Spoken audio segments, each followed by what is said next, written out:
மீண்டும் அந்த உறவில் நிலைத்திருக்க தாவீது செய்த காரியம் என்ன தெரியுமா? இந்த ஒரு வசனத்தை சொல்லி செபிக்க விரும்புகிறேன். 1 நாளாகமம் 15வது அதிகாரம். Thank you Holy Spirit. 13வது வசனம். 12-13.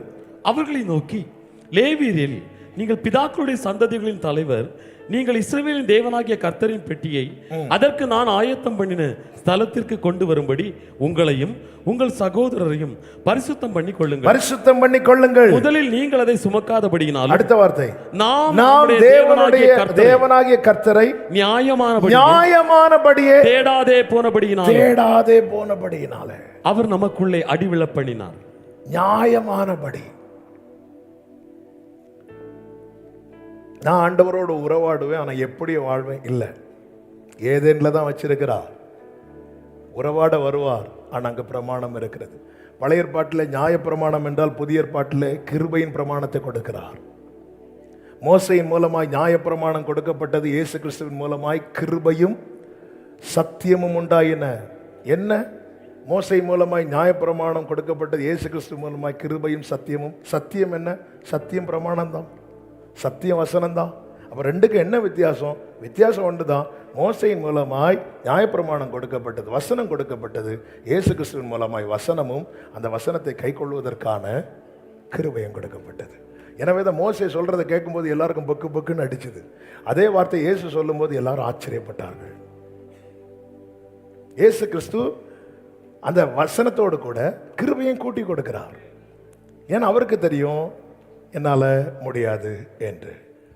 எனவே நான் கடைசி வரை அவரை சார்ந்திருப்பேன் என்றால் எனக்கு இந்த வசனம் சுகம். நான் தனியாக என் சுய பலத்தை நம்பி போவேன் என்றால் இந்த வசனம் எனக்கு நுகம். இயேசுவை சார்ந்திருக்கிறவனுக்கு இந்த வசனம் சுகம். இயேசுவின் மார்பில் சாய்ந்த யோவான் சொல்லுகிற, ஆதி முதல் இருந்ததும், எங்கள் கண்களால் நோக்கி பார்த்ததும், எங்கள் காதுகளால் கேட்டதும், எங்கள் கைகளால் தொட்டதும் ஆகி அவனுக்கு அது சுகம். ஏன்னா அவர் சத்தியத்தோடு கூட கிருபையும் கொடுக்கிறார். மோசை மூலமாய் பிரமாணம் மட்டும்தான் கொடுக்கப்பட்டது, கிருபை கொடுக்கப்படவில்லை. எனவே அதெல்லாம் அவர்களுக்கு பயங்கரமா இருந்தது, அதெல்லாம் கை கொள்ள முடியாம இருந்துச்சு. ஆனா இயேசுவினிடத்தில் வருகிறவனுக்கு இந்த வசனம் ரொம்ப லகுவானது. இது நுகம் அல்ல, இது சுகம். இந்த வேதத்துக்குள்ள என் வாழ்க்கையை நான் வைப்பேன் என்றால் அவருடைய ரகசிய செயல் என் கூடாரத்தில் இருக்கும். இழந்ததை திரும்ப கொண்டு வர முடியும். தாவீது அப்படி லேவியரை வரவழைத்து பரிசுத்தம் பண்ணி போய் உடன்படிக்கை பெட்டியை எடுத்துக்கொண்டு வராங்க. தாவீது குடும்பத்தை திருப்புகிறான், அவன் பட்டயத்தை திருப்புகிறான், உடன்படிக்கை பெட்டியை திருப்புகிறான். இந்த புதிய ஆண்டுல இந்த 3 அனுபவங்கள் நம்முடைய வாழ்க்கையில திருப்பப்பட வேண்டாம். ஆண்டவர் சொல்ற, ஆதியில் கொண்டிருந்த அன்பு, நீ வாழ்க்கைப்பட்ட போது உனக்கு இருந்த நேசம். ஆமென், ஆமென். பிரியமானவர்களே, ஆண்டவருடைய ரகசிய செயல் நம்முடைய கூடாரத்தில் இருக்குதா? இருக்குதா? அவருடைய தீபம் நம்ம பிரகாசிக்கிறதா?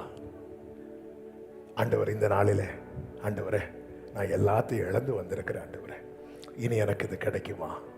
நான் அதை பிடிப்பேனா? நீ சகலத்தையும் திருப்பிக் கொள்வாய். ஆமென். ஆண்டவருடைய சமூகம், ஆண்டவருடைய நாமம், ஆண்டவருடைய வார்த்தை, இதற்குள்ளே உங்கள் வாழ்க்கையை வைத்து பழகுங்கள். இனியும் தாமதிக்காதிருங்கள். தாவீதை போல தீவிரமாய் செயல்படுங்கள். இந்த 2024வது ஆண்டு, 2023 வரை நஷ்டமாச்சு, இழந்துச்சு, பறிக்கப்பட்டது என்று இருந்தவைகள் அனைத்துமே இந்த ஆண்டில், இந்த அனுபவங்களுக்குள்ளே யார் தங்களை ஒப்பு கொடுக்கிறார்களோ அவர்கள் வாழ்க்கையிலே, ஆமென், வேதம் சொல்லுகிறது, அவன் எல்லாவற்றையும் ஒன்றும் குறையாமல், எல்லாரும் இந்த வார்த்தையை சொல்லுங்க, ஒன்றும் குறையாமல் திருப்பி கொண்டார். வலது கரத்தை உயர்த்தி எல்லாரும் சொல்லுங்க, ஒன்றும் குறையாமல் திருப்பிக் கொள்வேன். கர்த்தர் கிருபை செய்வார்.